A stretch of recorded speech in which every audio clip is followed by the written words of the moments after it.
Welcome to Think Big with Dan and Qasim. Join hosts Dan Melnick and Qasim Masood as they explore big ideas, limitless possibilities, and engage with visionaries, entrepreneurs, and thought leaders who dare to dream big, get inspired, motivated, and find practical tips for personal growth.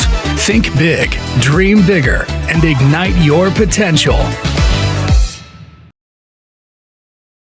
Welcome to Think Big with Dan and Qasim, and our guest today is Vicky. So Vicky, if you want to go ahead and introduce yourself, tell us where you live and what you do. Yeah, so I'm Vicky Boudreau. I'm based out of Montreal in Quebec, Canada, and I'm the CEO and co-founder of HeyList. It's a double-sided marketplace that connects brands and agencies to nano-influencers, smaller creators. Awesome. So I'm curious, because this space right now is super popular. So kind of what made you get into this space? Like, how did you go about starting this business? Yeah, so it's my second business. My first business is a PR and marketing firm. I've been around building the first business with my partner, Marie-Noël, for almost 20 years. So I was at the early stage of influencer marketing, I would say like 15 years ago. And with the agency, we had a chance to grow and had offices, still have offices in Toronto, New York, Paris, serving big clients like the North Face, L'Oreal brands, and so on. And I started a pilot project within the agency, activating smaller creators. So what I call, with a lot of respect, civilians, like actual, not random people, but people that are curious about getting on social, starting to create content, looking at the creator economy, but not knowing is it my life goal or I'm just going to keep that as a side hustle? So we started to activate them, sending them products, and their content was actually beautiful, no typos, like great layout and everything. And the clients got hooked. So we started to activate them for UGC. And what started as a kind of activating our friends and family grew to a community of nano-influencer. And I decided that the opportunity was too big, and I pivoted from taking that service into building a tech product on itself within a new company. Yeah, totally. Awesome. A year ago, that was. That's cool. So I'm curious more about like the user journey. So how exactly does it work? So if somebody logs in, like, let's just say, right, because we're an agency. So if we're looking for like an influencer, can you describe kind of more like the process for someone to go and find somebody? Yeah, so basically, as we were a user ourselves of other solution, we couldn't find one tool that was doing everything seamless from discovery to the analytics at the end. So we really built a product to skip the Excel sheets.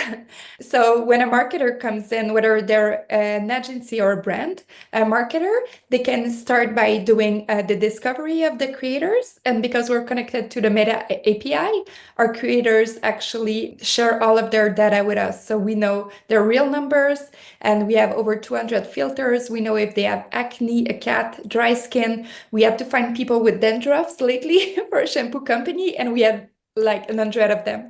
So the discovery tool is super sophisticated, and then you can do the brief that you send to the influencer once your list is built. And from there, they decide if they participate or not. And then the campaign management is all within the platform. Forget about getting 100 emails in your inbox from influencer. It's all in the internal chat, and then all the results are collected. And one thing that marketer have nightmares about is making sure that you get all the stories, where the platform save the stories for you. You don't have to be in your bed at night like doing some screenshot of the stories. It's all in there. So it was really about building one product that we wish we had for ourselves. That's awesome. And obviously that you mentioned earlier that you're based in Montreal. So are most of your customers today also Canadian, or do you mostly sell to the US, European markets? What does that breakdown kind of look like for you so far? Yeah, so for the moment, interestingly enough, because when you're on internet, you're like accessible, we have creators that registered in 27 countries, but we're not serving all those countries. So we have a focus on Canada and US right now.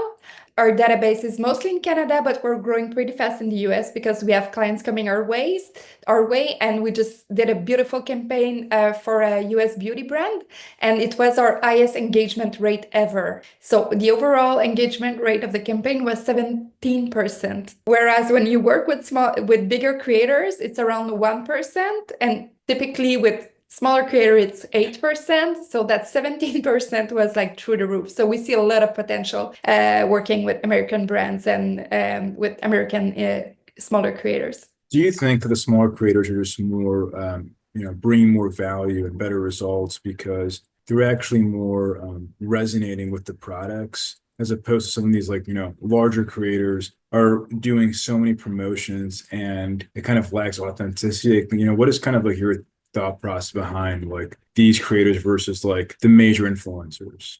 So our point of view on the different level of influencer is that they all have their purpose. They're part of a mix. They're different channels. So let's say if you need like very big brand awareness, let's say for a product that is more aspirational, you can still tap into the bigger creators if you have the budget to afford those collabs. Whereas as you go down what we call the pyramid, you're more into peer recommendations. So you're more at the conversion state of the purchase process. You see a celebrity wearing this, you're seeing an ad about that, and then your friends are talking about it on a Saturday dinner. So they're like the proof stamp that your decision is okay. And for different categories, the index of relevance of the smaller creator can change. Let's say it's a perfume. You don't want to smell like your best friend. Right. Yeah, you'll go for the celebrity's beautiful video of advertising. But if you have like a skin issue, you want to know what your friend is using. So it scores more in like practical, like food, like a restaurant recommendation is super high. We actually did a survey for all the different categories, and interestingly enough, tech is is very good with the smaller creators, because most of people, they don't want to read the tech blog about the person who is obsessed by all the features and how the phone is made. They just want to know, will the battery last? Should I change my phone or just keep this one? So it's very interesting in the different categories to see how much it resonates with peers. For sure. And then you mentioned obviously right now US and Canada. So I'm assuming you probably have both English and French. And then do you have, is your vision to have, people in all these different countries and different languages? Like what is kind of your objective, for the business in general? Yeah, we totally see HeyList going global because we're empowering people to be part of the creator economy, and it's not going anywhere. It's just growing. And everybody's been online for a while, and their data has been sold to third party, where we empower them to earn a few bucks on their own image. I think this will resonate in different countries for sure. And just seeing the traction, the organic traction in those other countries is very fun. But some countries are peaking, like UK, we're getting much more creators and some clients that are asking to join right now, and we're looking at the different options. But I feel like it's fun to have to be live and just have the traction coming organically and be able to take decision based on that as well as market research. For sure. And obviously, like the space that you're in is sort of competitive. You do have competition, other platforms kind of offering the same service. So in terms of, I guess from the creator side and also from the side of the brand/agencies, like what is, like the differentiation, or I guess, just compared to other folks in the space? Yeah, I would say that one of our biggest differentiator is that we're not a scraper. Most of the platforms out there are saying, oh, we have 3 million influencers worldwide, but they're kind of a big directory. Try calling someone who doesn't know your phone number. They're not going to answer. So the lead time, because our creators are coming to us and they're connected, is, I would say, like at least 3 times shorter. And they want to participate, like they want to get in that creator economy. So they're raising their hand, they're delivering more content that we ask them. They're very engaged. And that by working with smaller creators also gives us the chance to work with local creators. Like in cities, not in the main cities, but let's say in the suburbs or smaller cities. And we've seen a lot of brands, very like big enterprise brand trying to reach those people in more remote regions. And we're able with our heat map to see where they're located, and it's been super useful for them. Of course, sometimes they have 600 followers, but for a small town, they're like rock stars. For sure. Yeah, no, I think it's super interesting. So, obviously we're still in Q1 of 2025. So in terms of this year, what are some of the biggest goals and objectives you have for the business? I would say like revenue scaling that MRR of ours. And I think it's about being nimble and making noise without having the Series A budgets. And just working heads down on the best product. We're talking to marketers, and marketers like beautiful things. And so for us, UX is super important.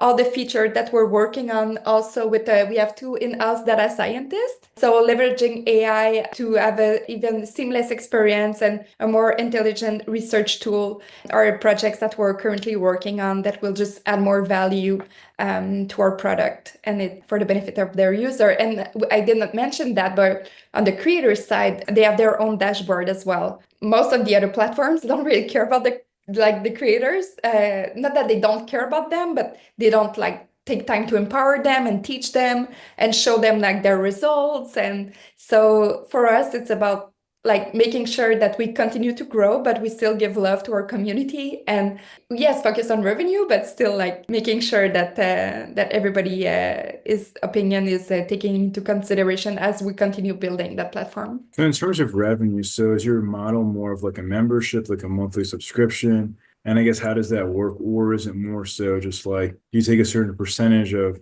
transactions, like a typical marketplace? Like how do you kind of do pricing for your customers? Yeah, so it's totally free on the creator's perspective on their side. And for the user, it's a monthly fee, more like a typical SaaS product for the moment. Yeah, so then they pay the monthly fee and they have access to your creators. And then obviously like, once they come to an agreement, then they'll also use your platform to do that, transaction with that creator. Exactly. Yeah. Got it. No, that's awesome. And so, I mean, obviously you've been doing this for a year, right? It has not been that long, but I guess if you could go back in time, right? So before you started this business, what is the one biggest piece of advice that you wish you knew? Actually, I'm very happy that I'm so naive and enthusiastic. So I think that if I knew what I was getting into, I would have been scared. I always think it's gonna be easy. So I think my one piece of advice would be like just be open, explore, continue to meet the right people. I have an amazing team, amazing co-founders.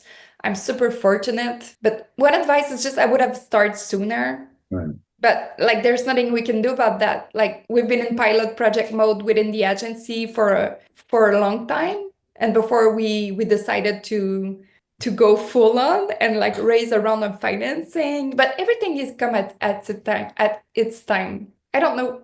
No, I don't know what advice I would tell myself. Yeah, it's hard. I mean, we're an agency too, and I think a lot of agencies always look to build products, and it's hard to know like if and when that makes sense. It's never like a right time to jump.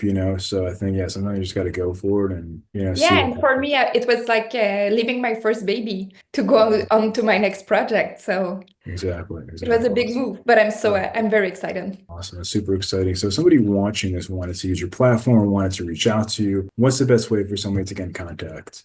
Yeah, so there's different ways. You can go directly to our website, which is www.heylist.com, or just reach out on LinkedIn. I'm very active on LinkedIn, so I reply to everyone. But definitely get in touch if you're curious and want to chat or learn more about influencer marketing at large. So, well, Vicky, thanks so much for your time today. You're welcome. Thank you for having me, Dan. Thanks. All right. Bye-bye.